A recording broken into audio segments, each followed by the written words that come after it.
If you're looking into Social Security disability benefits because a medical condition has made work impossible, you probably know this feeling. Oh, I know. It's this just profound bureaucratic overwhelm. Mm-hmm. You're swimming in these acronyms, right? SSDI, SSI, SGA. You've got deadlines, confusing rules, and you're just trying to figure out if your health issue is bad enough to even qualify. And that confusion is almost by design. I mean, the system is vast, it is complex, but you are not navigating it alone. Millions of Americans are going through this every single year. Right.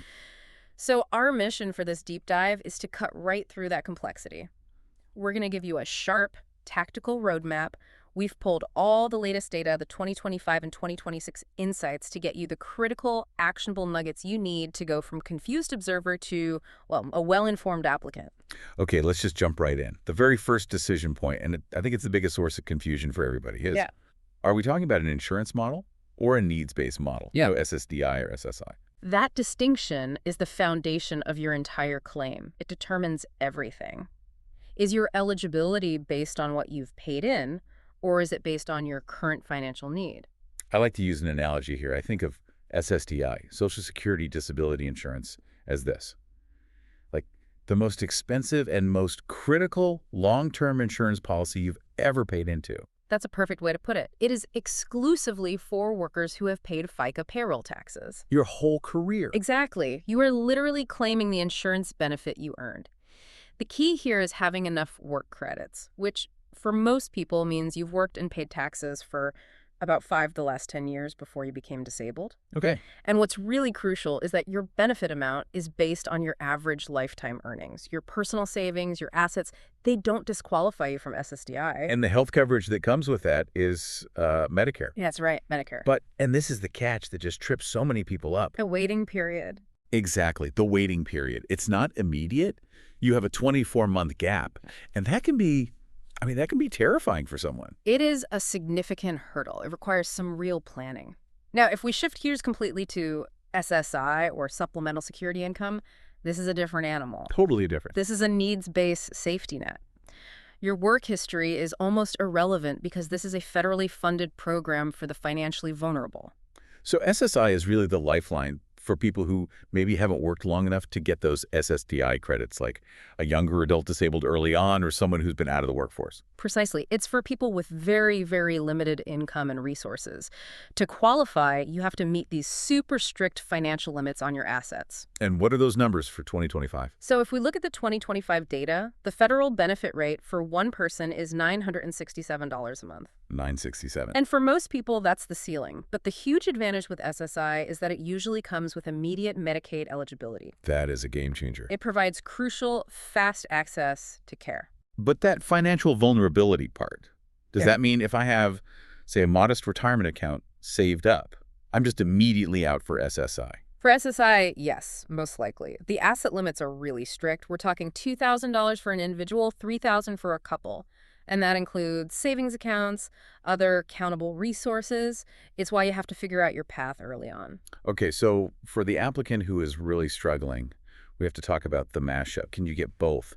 Can you get SSDI and SSI? Yes, you can, and this is where it gets a little nuanced. It's called concurrent benefits. Concurrent, okay. It happens when someone qualifies for SSDI on their work record, but their monthly payment is just really low. Maybe it's only $300 or $400. Right. In that case, SSI can act as a gap filler. They can get an SSI payment to boost their total income up toward that federal SSI rate, just to make sure they have a baseline to survive on. So SSI fills the gap, and you get that financial stability plus the immediate Medicaid. That makes a lot of sense. It's a critical bridge for many people. So once we know which financial path we're on, insurance or needs-based, we hit the main gate, the medical part. Right. And this is where the SSA isn't just looking at your diagnosis, they're looking at your capability. That is the core legal standard. The official term is a medically determinable impairment. Okay. And that impairment has to be severe enough to stop you from working, and it has to have lasted or be expected to last for at least a full year or, result in death. The SSA uses this big manual. They call it the listing of impairments, but everyone just calls it the Blue Book. Okay, wait, the Blue Book. Doesn't that mean someone with a really clear physical problem, like a heart condition that's listed, has a huge advantage over someone with, say, severe PTSD, which is less visible? It does. It creates a kind of shortcut. If your medical records exactly match the very strict requirements in a Blue Book listing. Like specific test results. Exactly. Specific measurable results of heart function or vision loss, something like that, you are automatically considered disabled. But, and this is the key insight for most people listening, most claims don't meet a listing. So what happens then? They have to prove what we call functional limitations instead. So if I have chronic back pain, just having that diagnosis on paper, it doesn't get me benefits. I have to prove the function I've lost. Absolutely. That is the entire game. Let's talk about the #1 reason for disability claims: musculoskeletal disorders. Back pain, arthritis. Chronic back pain, arthritis, degenerative disc disease, you name it. The SSA cares less that your back hurts and more about the fact that you can't prove you can sit or stand or walk for a standard 8-hour workday. That makes sense. But this is where it gets really interesting for things you can't see, like mental health claims. Mental health conditions, severe depression, anxiety, PTSD, bipolar, are completely valid reasons for a claim. But the documentation has to be so specific about your functional limitations in 4 key areas. What are they? Your ability to, 1, understand and remember things; 2, your ability to complete tasks; 3, how you interact socially with people; and 4, how you manage yourself, hygiene, keeping appointments. It's all about how the condition affects your ability to just show up and do the work. And we also see things like COPD, heart disease, cancer, MS, epilepsy. Is it still about the functional loss there, or is the diagnosis more important? It's always the functional loss, especially with side effects. So you might have an MS diagnosis that's clear, but the qualifying evidence is the documentation of, say, chronic, debilitating fatigue that forces you to lie down multiple times a day. Or the cognitive fog from medication. Yes, or cognitive decline that stops you from handling complex tasks. That's the stuff that wins a case. This brings us to a pro tip that I think is maybe the most important piece of advice in this entire deep dive. I agree. And that is paying intense, serious attention to the function report, Form SSA 3373. That form is where claims are won and lost, period. Especially for people who don't meet a Blue Book listing. And the single biggest mistake we see is people describing their good day. Right. They say, oh, I can walk to the mailbox, or I made dinner last night. Exactly. But the SSA is not interested in your good day, are they? No, they're interested in your worst day. And more importantly, what you can do reliably, 8 hours a day, 5 days a week. You have to document the inconsistency, the pain flares, the fatigue. The function report is where you connect that clinical diagnosis on paper to your real life. You describe exactly how long you can sit if you need to elevate your legs, how often you forget instructions because of your medication. Yes, that is the essential proof. It's everything. That is such powerful advice. Document the reality, not the exception. Okay, before we get into the appeals, all of this points back to one question. Can you earn a living? So let's ground this in the latest numbers for 2025. We have to. First, a little context. Benefits did go up by 2.5% in 2025 because of the cost of living adjustment, the COLA. Good to know. But the single most critical financial gatekeeper is the substantial gainful activity limit, the SGA. Okay, so define SGA for us again. Yeah. Give us those $2025 amounts. SGA is basically the monthly income limit where the SSA says you are not disabled. If you earn more than this, you're out. It doesn't matter what your medical condition is. That's a hard line. It's a very hard line. For 2025, if you're non-blind, that limit is $6,620 a month. 1620. Yep. And if you're legally blind, it's higher. It's set at $2,700 a month. That is a firm boundary.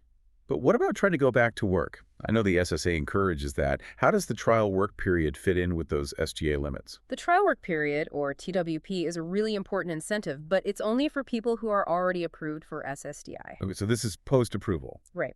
It lets you test your ability to go back to work for a total of 9 months. And during those 9 months, what you earn does not affect your disability check. You can earn way more than the SGA limit, and it won't jeopardize your benefits. So someone finds a part-time job, they're making more than $1,620 a month, they still keep their full disability check for those 9 trial months. They do. The catch is just tracking the months correctly. In 2025, any month where you earn over $1,160. Yep, $1,160. $1,160, that's a very specific trigger number. Any month you earn over that, it counts as one of your 9 trial work months. It's a great safety net, but you have to track it really carefully. It's a necessary bridge for sure. Okay, let's move to the application itself. This is where people get so discouraged. We have to talk about the elephant in the room, The denial rate. the denial rate. Initial applications are rejected something like 65 to 70% of the time. It's a shocking statistic. It really is. And it Right. creates this psychological barrier. But it's so important to understand that a denial is often just a tactical hurdle. It's not a final judgment on your condition. The system is built around appeals. A denial rate that high just feels, it feels biased against the applicant. So when you're at step one, the initial application, how do you beat those odds? What's the biggest mistake people make? The single biggest tactical mistake is only listing your main condition. Just the most obvious diagnosis. If you have degenerative disc disease, but you also have hypertension and moderate anxiety, you have to list all three. The SSA is required to consider the combined effect of everything, a physical impairment plus some documented depression affecting your focus. That combination can often push you over the edge when neither would alone. That's a game changer. And you also need all your medical records, work history for the last 15 years, tax documents. Everything. Be prepared. Then the denial letter comes. Step two, you get that letter. You cannot panic. What is the timeline here? This is non-negotiable. You have exactly 60 days from the date you get that letter to file a request for reconsideration. 60 days, that's a tiny window when you're in pain or dealing with mental fog. And if you miss it? Your claim is likely dead. You have to start all over, and you could lose months or even years of potential back pay. And honestly, this request just has a new examiner look at the file. Reconsideration denials are also very, very common. Okay, so you get denied again. Now you're at step three, which is statistically your best shot at actually winning. This is the hearing before an administrative law judge, the ALJ. This is where most approvals finally happen. We're talking approval rates around 50% at this stage. It's a completely different dynamic. Why? Because you get to testify in person. You tell your story. You describe your functional limitations directly to a judge who is trained to assess credibility. And you're not just talking to the judge. There's often another key person in that room, right? Yep. A vocational expert. The VE. Yes. What? The VE is critical. They're a witness brought in by the SSA.